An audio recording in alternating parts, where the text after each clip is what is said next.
तुम ठीक हो ना? हाँ। क्या नाम है तुम्हारा? नरगिस। कौन थे ये लोग? लाला के आदमी थे। ये लाला कौन है? हमारे गांव का सबसे बड़ा आदमी है, पूरे गांव का सरपरस्त है। सभी लोग उसी का हुक्म मानते हैं। ये लोग तुम्हारे साथ जबरदस्ती क्यों कर रहे थे? अलबख्श का पता जानने के लिए। ये अलबख्श कौन है? मैं अलबख्श से मोहब्बत करती हूँ। उन लोगों को तुम्हारी मोहब्बत पर एतराज है? नहीं। फिर? अलबख्श कल तक इन लोगों के साथ काम करता था। लाला का सबसे ईमानदार और वफादार आदमी था। मगर जब उसे पता चला कि इन लोगों का साथ देकर वो गुनाह कर रहा है, तो उसने खुद को इनसे अलग कर लिया। ये अलबख्श क्या काम करता है? साहब जी, मैं अलबख्श को खुद अपने साथ लेकर आती हूँ। वो आपको बताएगा इन लोगों के बारे में भी और अपने बारे में भी। साहब जी, अलबख्श बहुत नेक इंसान है। आपको खुदा का वास्ता, जिस तरह से आपने मेरी हिफाजत की, उसी तरह अलबख्श की भी मदद कीजिएगा। ठीक है, अपना ख्याल रखना।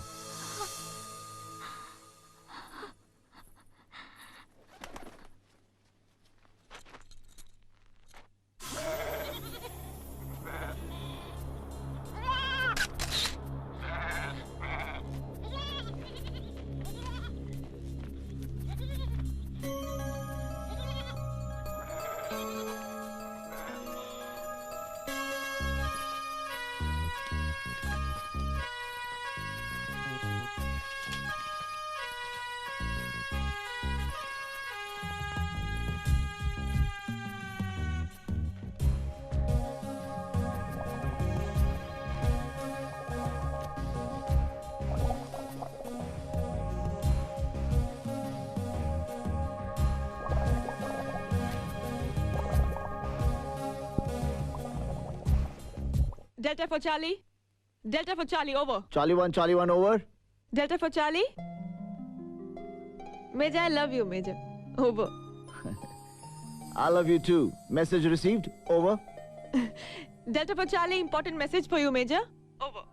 Delta 1 Roger. Pass your message over. Sir, ISI से यहाँ के लोकल लोग भी मिले हुए हैं। यहाँ के खास और ताकतवर लोगों ने हमारे देश के खिलाफ मुहिम चला रखी है, जिनमें सबसे ऊपर नाम लाला का है। लेकिन अब इनके ग्रुप में फूट पड़ चुकी है और जो आदमी इनके खिलाफ खड़ा हुआ है उसका नाम है अलबख्श।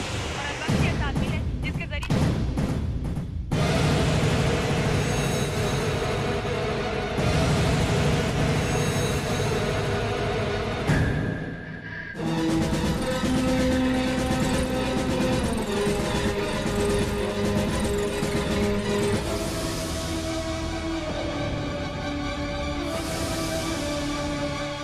Delta 1 to Charlie 1. Message received. Over and out.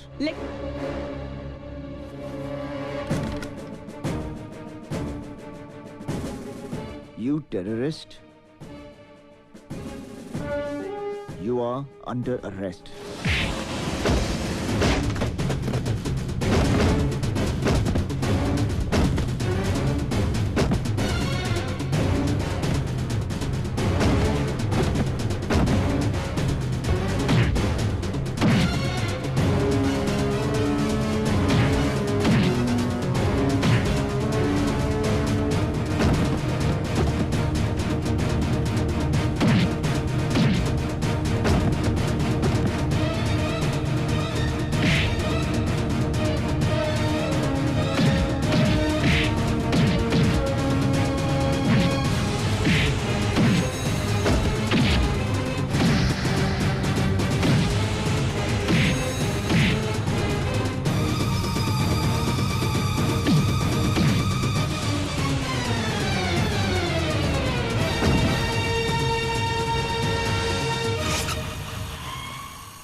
किसको मारने जा रहे हैं?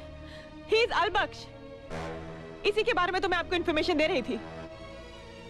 कल तक ये लाला के साथ काम करता था, लेकिन आज ये खुद लाला के खिलाफ खड़ा है। साहब जी, साहब जी, साहब जी, यही तो है मेरा अलबख्श साहब जी।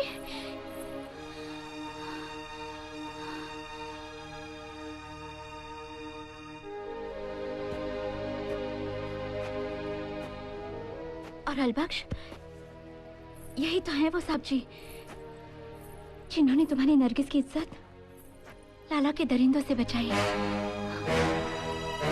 मैं लाला के बारे में जानना चाहूंगा अलबख्श।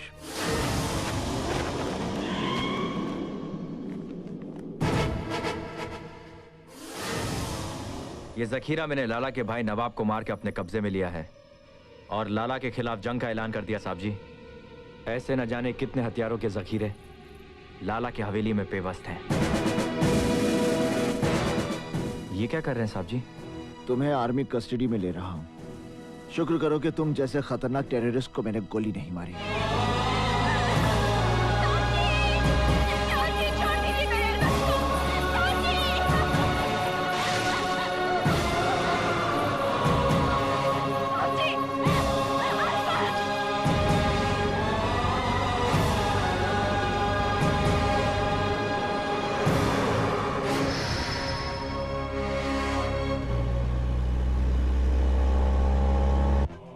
वो गद्दार अलबख्श पुलिस के शिकंजे से तो फरार हो गया था, पर अब आर्मी की गिरफ्त में आ चुका है। किसने गिरफ्तार किया उसे? मेजर प्रताप सिंह ने।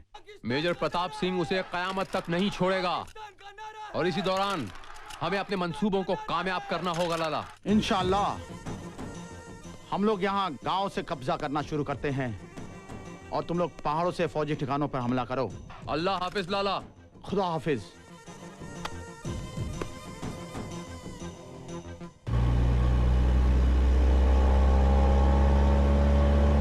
साहब जी, अलबख्श को छोड़ दीजिए, छोड़ दीजिए। ले चलो उसकी माशूका को।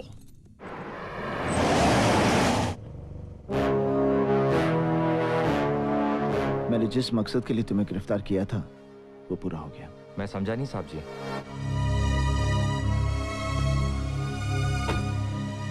तुम आर्मी की कस्टडी में हो, मैं ये लाला को दिखाना चाहता था। अब उनका कांटा निकल गया है, इसलिए वो पाकिस्तानियों के साथ मिलकर जल्द से जल्द घुसपैठ शुरू कर देंगे। लाला और सरहद पार के लोगों को रोकना होगा साहब जी। अलबख्श, तुम यहाँ के रहने वाले हो, इसलिए यहाँ के अपने परायों को अच्छी तरह से पहचानते हो। तुम अपनों को साथ लेकर दुश्मनों पर नजर रखो जब तक हेडक्वार्टर से फौजें यहाँ पर तैनात नहीं हो जाती। पर हम इसकी इंफॉर्मेशन भी तो हेडक्वार्टर्स को दे सकते हैं। सिर्फ इंफॉर्मेशन देना काफी नहीं है। इतना बड़ा डिसीजन लेने से पहले हेडक्वार्टर्स को और भी फॉर्मेलिटीज पूरी करनी है, जिसकी जिम्मेदारी मुझे लेनी होगी।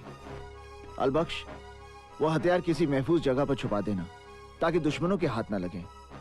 अलबख्श, मैं तुम पे बहुत बड़ी जिम्मेदारी सौंप के जा रहा हूँ। साहब जी, भले ही हमारे मजहब अलग अलग हो, पर हमारा मुल्क तो एक है। जब तक हम एक दूसरे पर भरोसा करते रहें और अपनी अपनी जिम्मेदारियां ठीक से निभाएं, तो कोई भी दुश्मन हमारे मुल्क पर आंख भी उठाकर नहीं देख सकता। तुम जैसे मुसलमानों का ईमान ही हिंदुस्तान की शान है Albakhsh. Let's go captain.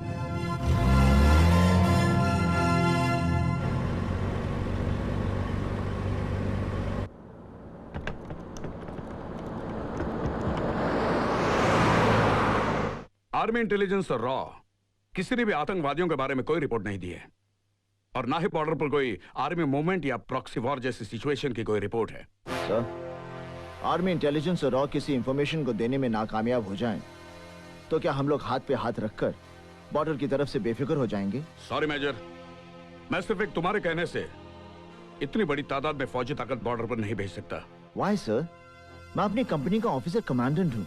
Border पर जो कुछ भी हो रहा है उसे मैं अपनी आंखों से देखकर आ रहा हूँ। इसके बावजूद मुझे मेरी बटालियन की मदद नहीं मिलेगी? क्योंकि तुम एक ऐसे आदमी पर यकीन कर रहे हो मेजर प्रताप, जो कल तक हमारे दुश्मनों से मिला हुआ था। इस इंफॉर्मेशन के पीछे कोई साजिश भी तो हो सकती है।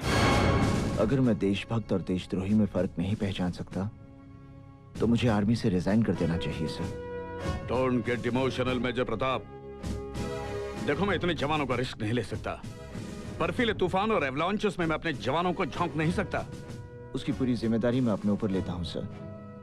अगर एक भी जवान एवलांच या तूफान में मेरी वजह से मारा गया, you can court martial me sir. And what about international community?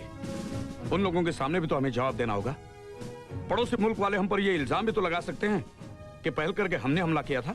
पूरी दुनिया जानती है सर कि आज तक किसने किसके ऊपर पहले हमला किया है, कहां ये टेररिस्ट पलते हैं, कहां इन टेररिस्ट की ट्रेनिंग होती है और कौन ये टेररिज्म फैला रहा है। क्या उन्हें इंटरनेशनल कम्युनिटी की परवाह है?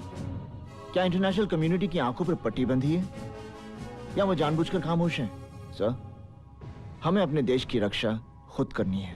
Major Pratap, try to understand my problem. मेरे हाथ बंधे हुए हैं। तुम्हारी मदद करने के लिए मुझे ब्रिगेड और डिवीजन हेडक्वार्टर्स की सलाह लेनी पड़ेगी। अगर मैं ब्रिगेड और डिव हेडक्वार्टर्स के भरोसे बैठा रहा तो जवाब आने से पहले दुश्मन कश्मीर पहुंच जाएगा। सर, आप अपनी फॉर्मेलिटीज पूरी कीजिए, मैं अपनी ड्यूटी पूरी करता हूं। Sir, I am with you. I will always be with you.